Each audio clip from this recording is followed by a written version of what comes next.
Day long and the 31-year-old's capture. He is live from Rolla for us tonight. Jay? Well, Lisa, police with assault rifles could be seen all the way from Waynesville right up to Rolla, all trying to catch this madman on the loose with an AK-47. While points of this obviously got very, very scary, it ended with the suspect deciding to finally give up.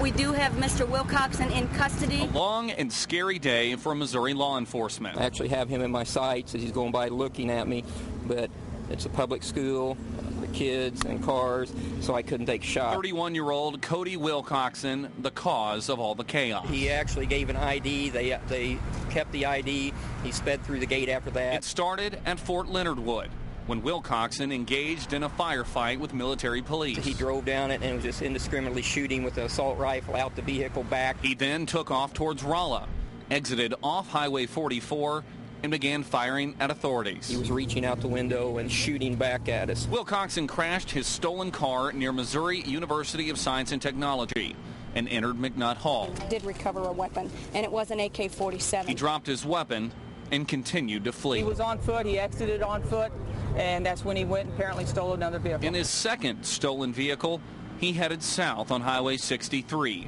when officers finally caught up with him. I do not believe there was any confrontation. I believe he followed the troopers' instructions and came out and went onto the ground. The turmoil Wilcoxon created had finally come to an end.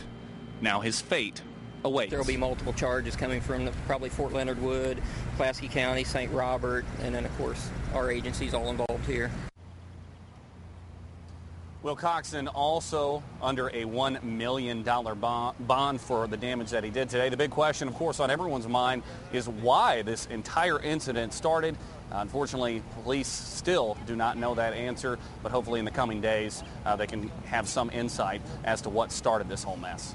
Jay, before you go, any explanation officially or unofficially on the emotion in Wilcoxon's face there?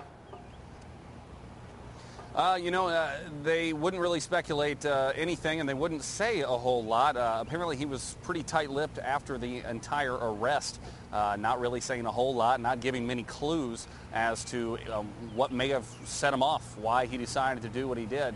And at that point, of course, at the very end, he decided to just give up. Hopefully, in the coming days, we'll learn a little bit more about why all this went down. All right, Jay Shorter live for us in Rolla, where Jay has been since well before